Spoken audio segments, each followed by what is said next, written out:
Bienvenue pour cette nouvelle journée du Club Handipact sur la thématique du maintien dans l'emploi en pratique. Nous sommes là dans le cadre du Club Handipact, donc c'est un des groupes que nous organisons régulièrement dans le cadre de la mission Handipact, dont l'objectif est que les acteurs en fait échangent ensemble. Alors aujourd'hui le thème précisément c'était le maintien dans l'emploi et on en profitait pour livrer un guide de bonnes pratiques sur le maintien dans l'emploi sur lequel on travaille depuis 2 ans en fait avec les acteurs. Donc aujourd'hui on a diffusé des bonnes pratiques qui se mettent en œuvre dans différentes fonctions publiques à La Réunion et on a fait témoigner des acteurs qui interviennent tout au long de ce processus de maintien dans l'emploi qui est souvent le cœur des politiques handicap des employeurs publics réunionnais et en général des employeurs publics.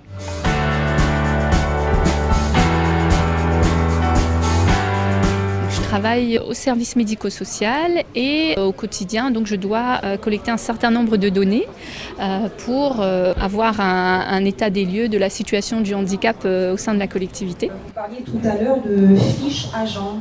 Est-ce que vous pouvez détailler un petit peu plus ? Est-ce que les personnes sont au courant de ce qu'il y a dans cette fiche agent ? C'est vrai que ce côté maintien dans l'emploi avec confidentialité et secret professionnel a été les points forts. Parce que les agents en situation de handicap ne souhaitent pas savoir s'ils sont reconnus travailleurs handicapés. Ils n'ont pas envie que leurs collègues le sachent. Ils ont envie de partager ça avec une équipe et c'est ce qui s'est passé naturellement. Alors moi je refuse de remplir des fiches, de noter tous les éléments médicaux. Je pense que ça relève de la vie privée de la personne avec son médecin ou le médecin de prévention. Je parle de contraintes. Qu'est-ce que vous pouvez faire? Qu'est-ce que vous ne pouvez pas faire? Est-ce que ça entraîne une fatigabilité ou pas? Mais de savoir que la personne a telle ou telle pathologie, je trouve que ça n'a aucun intérêt pour nous, hormis de la mettre en difficulté.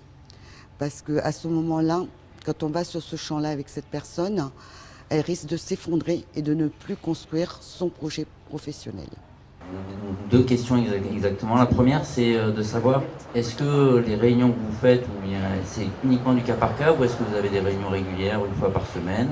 Et la deuxième question, c'est le chef de service, est-ce qu'il fait appel à vous aussi pour justement essayer de traiter des restrictions qui peuvent être un petit peu compliquées pour lui, ou est-ce que c'est uniquement à la demande de l'agent? On n'a pas des réunions toutes les semaines, c'est des échanges au quotidien et au cas par cas. Mais ça va changer dans le cadre de la prochaine convention. Donc effectivement, c'est quelque chose d'essentiel, de travailler de manière pluridisciplinaire dans cet aspect de la prise en charge. C'est les personnes qui ont essayé de travailler seules, généralement ne réussissent pas de manière satisfaisante pour que l'agent puisse bénéficier d'un maintien dans l'emploi correct.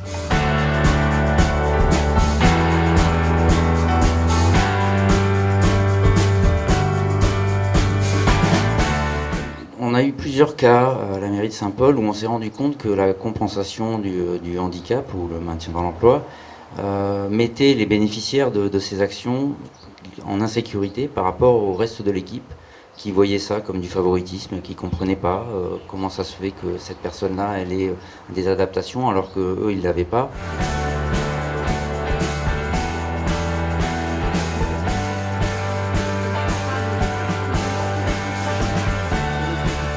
Je suis venue moi donc à cet atelier surtout pour savoir qu'est-ce qui est fait ailleurs pour le maintien dans l'emploi des personnes en situation de handicap, sachant qu'on souhaiterait nous au sein de la collectivité développer ce secteur-là puisque aujourd'hui c'est un petit peu le secteur qui est un petit peu laissé pour compte.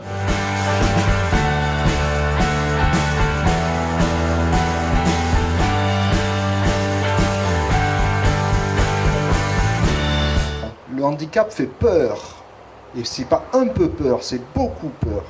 Qui n'a pas eu peur en voyant une personne handicapée? Moi-même qui suis personne en situation de handicap, quand je vois quelqu'un qui me semble plus handicapé que moi, ça me fait peur. Je pense qu'elle est montrée un peu cassée, je dirais, les stéréotypes du handicap. Parce que c'est vrai qu'en tant que grand témoin, je ne suis pas spécialiste du maintien dans l'emploi, même si l'insertion professionnelle est un domaine que je connais bien. C'était peut-être apporter un peu de recul, sur la thématique du handicap, c'est-à-dire un peu remettre en perspective d'où on vient et où on va, remettre les termes dans leur... par exemple, appelons un chat, personne en situation de handicap. Pourquoi c'est un terme qui, moi, m'intéresse bien? Parce que ça permet de parler de situation handicapante, d'accessibilité, d'autonomie. Je m'appelle Éric Longuet, je suis le chorégraphe de la compagnie Danse en l'air. Et ça fait à peu près 13 ans que nous travaillons avec des personnes handicapées dans le cadre de ce qu'on appelle la danse intégrée. Et des résidents de l'IEM, Institut d'éducation motrice de Saint-Louis. En fait, ce programme consistait à les réunir sur leur temps de vacances pour qu'ils apprennent la danse ensemble. Ça fait depuis quand? Ça fait 14-15 ans que je fais de la danse intégrée, à peu près 14 ans au sein de ma compagnie.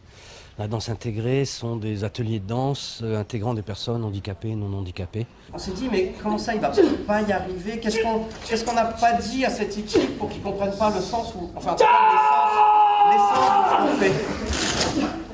Et franchement, c'était le premier choc de cette rencontre comme ça, où on s'est finalement pas très bien compris, on s'est téléphoné, on s'est excusé après.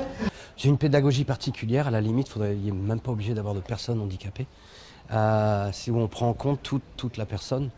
C'est un environnement où chacun peut et doit être au meilleur de ses possibilités. Je vais demander votre loisir. J'ai demandé votre profession. Je dis, monsieur, je suis danseur professionnel. Non mais arrêtez.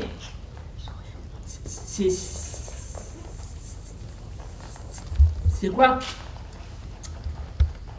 votre vrai métier?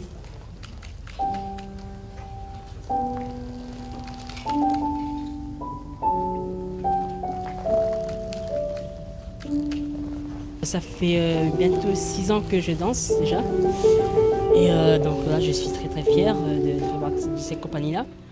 Et qu'est-ce qui me touche dans ce spectacle-là, c'est tout l'humour qu'il y a sur le handicap. Parce que c'est vrai qu'on prend toujours le handicap pour une crainte, pour une peur, voilà.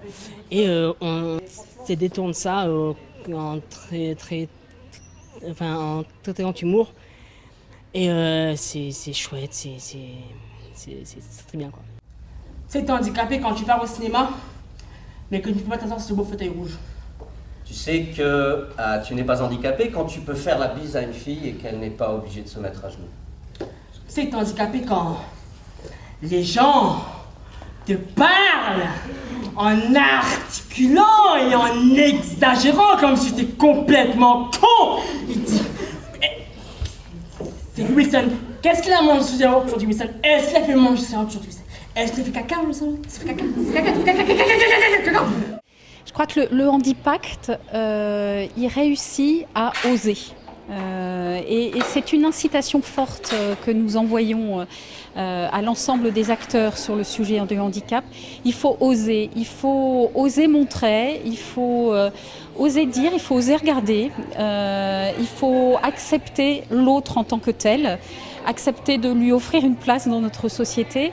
Et c'est pas mal d'oser parce que ça bouscule un certain nombre d'idées reçues, ça amène à s'interroger sur soi-même et ses pratiques. Et c'est absolument nécessaire quand on mène une politique handicap, c'est absolument nécessaire quand on est un acteur au quotidien sur ce sujet du handicap.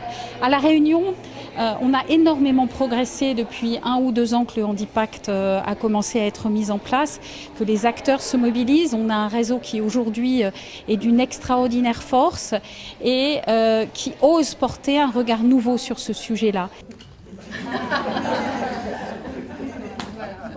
Qui ose s'interroger sur ses pratiques, comme on l'a fait dans le guide pratique du handicap. Et tout ça, c'est porteur d'amélioration au quotidien pour les personnes en situation de handicap de l'ensemble des 3 fonctions publiques.